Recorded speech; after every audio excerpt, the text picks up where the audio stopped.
Hello friends, చూస్తున్నారు కదండి.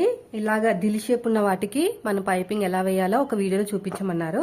So వేస్తున్నాను కాబట్టి డైరెక్ట్ గా మీకు లైవ్ లోనే చూపించేస్తాను. ఫస్ట్ వచ్చేసి క్రాస్ గా ఉన్న క్లాత్ ని తీసేసుకున్నానండి. వన్ సైడ్ ఇలాగా ఫోల్డింగ్ చేసి కుట్టేసుకున్నాను అనమాట. తర్వాత 1 ఇంచ్ ఉంచుకుని మిగతా క్లాత్ అంతా కట్ చేసేసాను. ఓకేనా. ఇప్పుడు మీ చేతి వాళ్ళని బట్టి ఇది స్టార్ట్ చేసుకున్నా పర్లేదు, ఇటే అని ఏం లేదు, నాకు ఇటు వీలుగా ఉంటది అనమాట. స్టార్టింగ్ లో ఇలా పెట్టేసుకుని చిన్న ఫోల్డింగ్ చేసుకోండి. చిన్న ఫోల్డింగ్ చేసుకుని రఫ్ ఇవ్వండి. ఇక్కడ ఇలాగా రఫ్ ఇవ్వాలన్నమాట. ఇలాగా రఫ్ ఇచ్చిన తర్వాత ఇలాగా స్లోగా నీట్గా కుట్టుకుంటూ వెళ్ళాలి. ఎక్కడ సాగదీయకండి, మన హ్యాండ్ తోటి సాగదీయకూడదు అనమాట. సాగదీస్తే మాత్రం ఖచ్చితంగా మీకు ఫినిషింగ్ అనేది మిస్ అవుతుంది. ఇదంతా కూడా లీఫ్ షేప్. ఓకేనా. ఇలా నీట్గా కుట్టుకుంటూ రావాలి.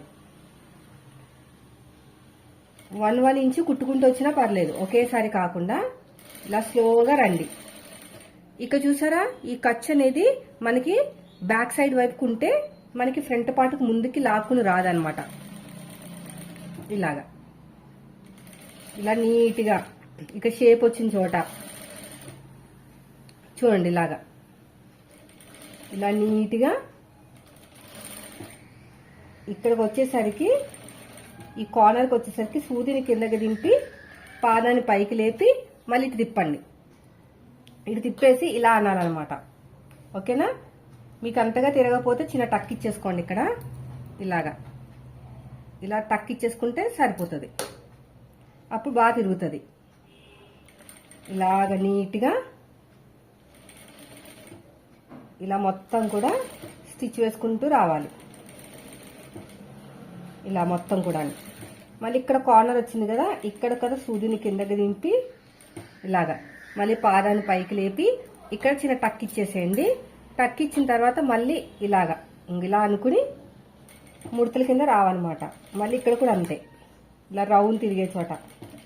నేను క్యాన్వాస్ ఏం వేయట్లేదు, నార్మల్గానే పైపింగ్ అనమాట. ఇలాగా ఇలా నీట్గా సూదిని కిందకి దింపి పాదాన్ని పైకి లేపి మళ్ళీ ఇక చిన్న టక్ ఇవ్వండి.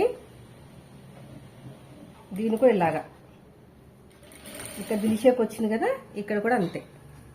సో ఇది ఫ్రంట్ పార్ట్ అయితే మనకి కంప్లీట్ అయిపోయింది. మళ్ళీ ఇక్కడ షోల్డర్ కుట్టు మన వైపుకు ఉండాలి, ఎడమ చేతి అదే బ్యాక్ సైడ్ వైపుకి. ఇలా నీట్గా కుట్టుకుంటూ వచ్చేయండి. ఎక్కడ సాగదీయకండి. ఇలాగా. ఓకేనా. ఇలా నీట్గా కుట్టుకుంటూ రావాలి. అయిపోయిందండి. ఇప్పుడు ఎగసున్న క్లాత్ని కట్ చేసుకుని ఇప్పుడు రౌండ్ తిరిగే చోట చిన్న చిన్న టక్స్ పెట్టుకుందాం. ఇలా షేప్ వచ్చిన చోట చిన్న చిన్నగా టక్స్ పెట్టుకోవాలి. ఇక్కడ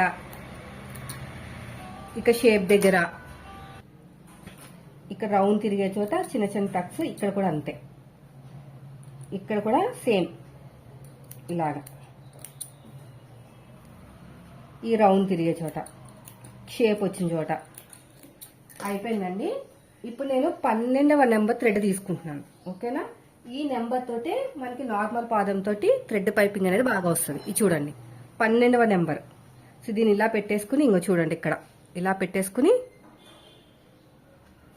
ఇలా ఫోల్డ్ చేసేయాలి. ఫోల్డ్ చేసేసుకుని ఇలా నీట్గా ఇలా ఫోల్డ్ చేసుకోవాలి. చూస్తున్నారు కదా. ఇప్పుడు రఫ్ ఇచ్చేద్దాం. స్టార్టింగ్లో రఫ్ ఇచ్చిన తర్వాత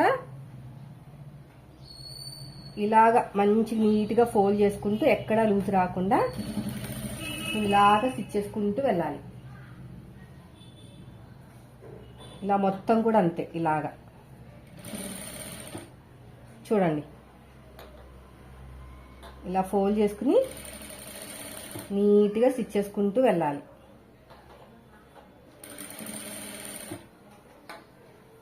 ఇలా మొత్తం కూడా చూడండి. ఇలాగా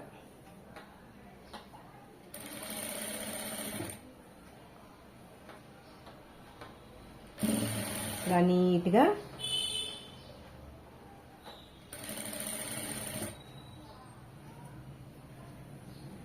ఇలా ఫోల్డ్ చేసుకుంటూ వెళ్ళిపోవటమే. ఇక్కడ కూడా స్ట్రైట్ గానే ఉంచేసుకోండి. ఇలాగా స్ట్రైట్ గా ఉంటే మనకి ముడతలు రావన్నమాట. షేప్ వచ్చిన చోట ఇలా నీట్గా సదిరేసుకుని లూజ్ రాకూడదు, పైపింగ్ అనేది లూజ్ అనేదే రాకూడదు. అదే పైపింగ్ అంటే. లూజ్ వచ్చిందంటే లావుగా కనిపిస్తుంది. మనం ఎంత సన్న థ్రెడ్ పెట్టినా కూడా అది లావుగానే కనిపిస్తుంది అనమాట. ఇక్కడ కూడా అంతే.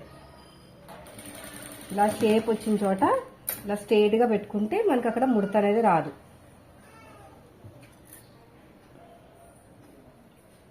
ఇలా నీట్గా ఇలా ఫోల్డ్ చేసుకుంటూ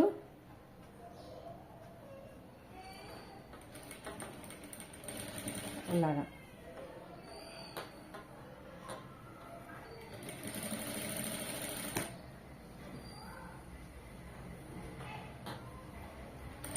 దాన్ని నీట్గా ఇలా స్టిచ్ చేసుకుంటూ వెళ్ళిపోవాలి.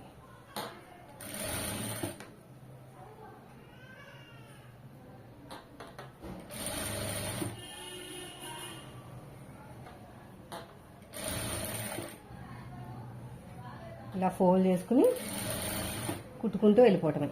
ఇది బ్యాక్ పార్ట్ అనమాట. ఇప్పుడు కుట్టేది చూడండి. ఇలా నీట్గా ఫోల్డ్ చేసుకుని ఎక్కడా లూజ్ రాకూడదండి.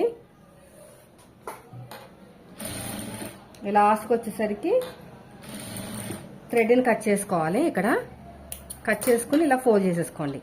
అయితే వీళ్ళు ఏం చేశారంటే హెమ్మింగ్ వద్దన్నారు, హెమ్మింగ్ లేకుండా స్టిచ్ వేసామన్నారు అనమాట. సో మనం కూడా అలాగే వేసేద్దాము. ఇలా రఫ్ ఇచ్చేసేయండి.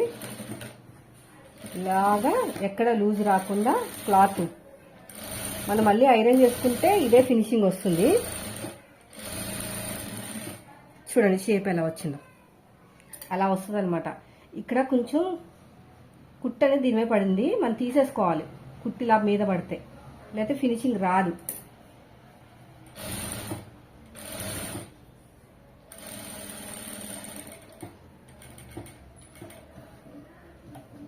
ఇలాగా షేప్ రావాలి.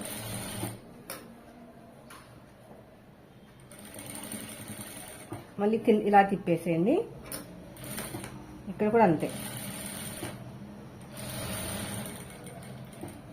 మళ్ళీ తిప్పేసుకుని మళ్ళీ ఇలాగా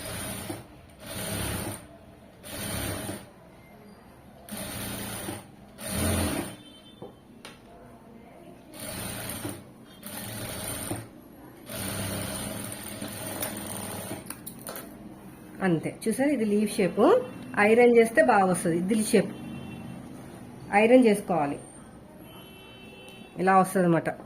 బాడీ మీదకి వెళ్ళిన తర్వాత నీట్గా కనిపిస్తుంది. ఇది పెద్ద నెక్ కాబట్టి అలా ఉంది. ఓకేనా?